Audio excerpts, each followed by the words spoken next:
Well, I have here 3 little week-old baby raccoons. 1, 2. Okay,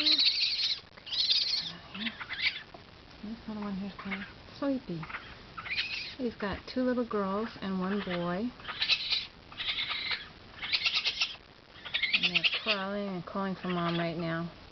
I'm going to get them warm, I'm going to get them hydrated, and then I'm probably going to start on a little bit of formula, maybe in an hour or so. You see this little guy, you can see where his little umbilical cord was. He's a little bit more relaxed than his sisters. Oops. But now, to get these guys warm and hydrated. Someone's tired. Oh.